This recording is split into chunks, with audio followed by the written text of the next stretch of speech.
고린도후서 6장 1절 말씀을 같이 보시겠습니다.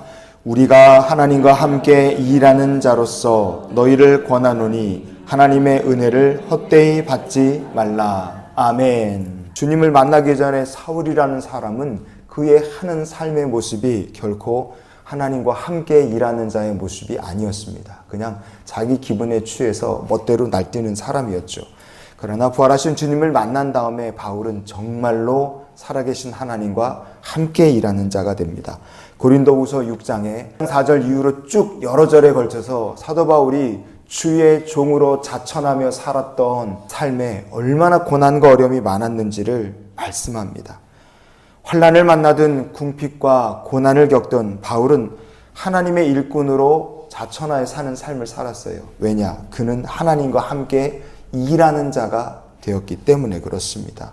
위협과 살기가 등등했던 과거의 사울은 그리스도의 십자가 안에서 같이 죽었고, 이제는 하나님과 함께 일하는 자로 종을 자천하며 사는 거예요. 어려움이 있어도 괴로움이 있어도 내가 그리스도를 위해서 능히 다 참을 수 있고 감당할 수 있다. 그렇게 고백하는 겁니다. 이유는 간단합니다.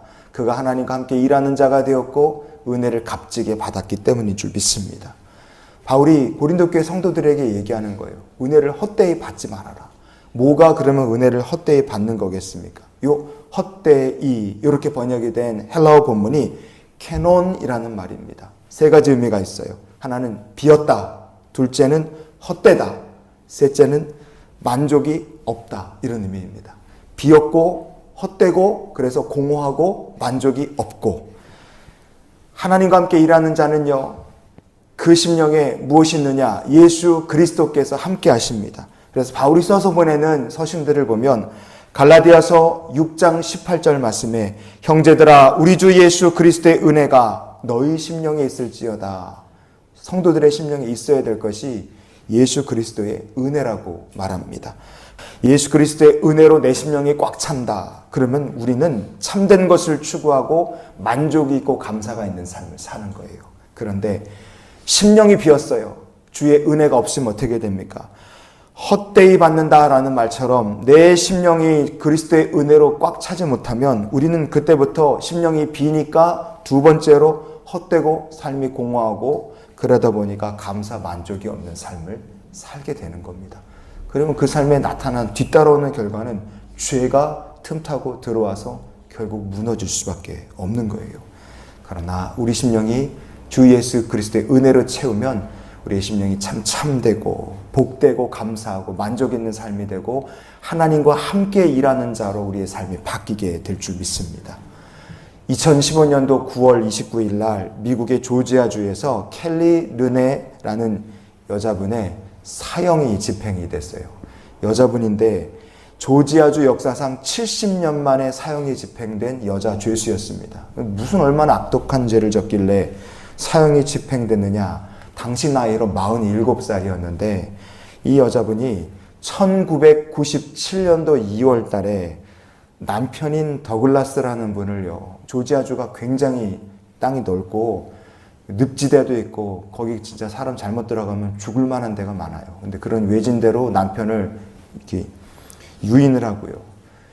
그리고 미리 남편 앞으로 이제 보험금을 이렇게 보험을 다 해놔서 죽으면 보험금을 타게 그렇게 해놓고, 그리고 남편을 남자친구와 공모를 해서 흉기로 찌르고 남편 그 시신을 차와 함께 불태워버린 겁니다.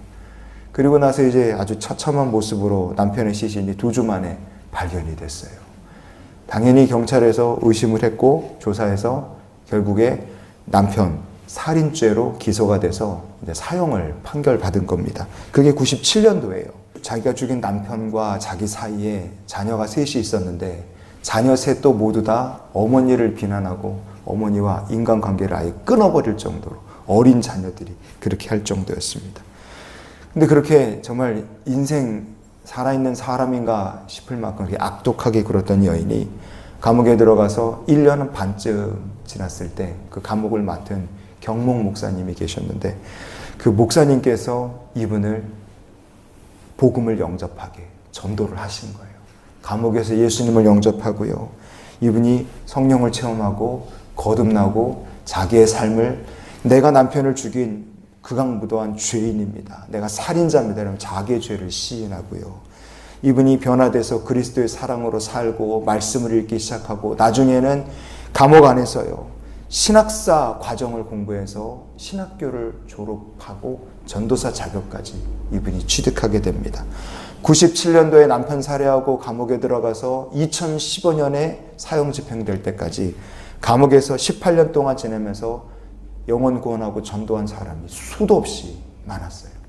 사람들이 얘기했어요. 아, 저 사람은 진짜 변했다. 그래서 이 사람이 사형받으면 안 된다 청원한 사람이 10만 명이 넘어갔고 어머니를 다시는 보지 않겠다고 말했던 자녀들마저도 어머니를 용서하고 시댁 식구들도 자기 자녀, 자기 형제를 잃은 시댁 식구들마저도 자기 며느리였던 이 살인자가 된 이 켈리를 용서한다 그렇게 말했어요. 그러나 법은 법대로 집행이 됐습니다. 마지막 죽기 전에 변호사 앞에서 그리고 목사님 앞에서요. 눈물을 흘리면서 자기의 죄를 다시 한번 고백하고 내가 참 큰 죄인이었다. 그리고 자녀들에게 사죄하고 시댁 식구들에게 사죄하고 그리고 찬송가 나 같은 죄인 살리신 어메이징 그레이스를 부르고 독국물 주사로 생을 마감했습니다. 예수를 믿기 전 보험금을 노리고 남편을 유인해서 흉기로 죽이고 시체를 불태우고 어마어마한 일을 했던 사람도요.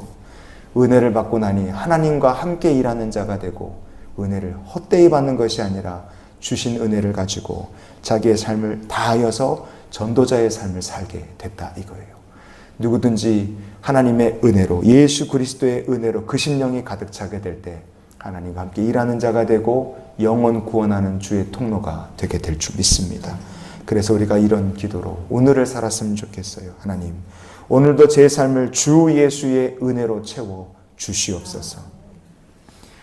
그래야지만 우리가 하나님과 함께 일하는 자가 될 것이고 우리의 삶에 허무한 것을 추구하고 만족 없는 삶이 아니라 예수로 가득 차면 우리의 삶이 기쁘고 감사하고 정말 하나님께 주시는 많은 열매들로 인하여 우리의 삶에 만족과 즐거움이 넘치고 하나님 영광을 받으실 줄 믿습니다. 그러니 오늘도 예수로 충만하여 주님과 함께 일하는 자가 되시기를 주의 이름으로 축원을 드립니다.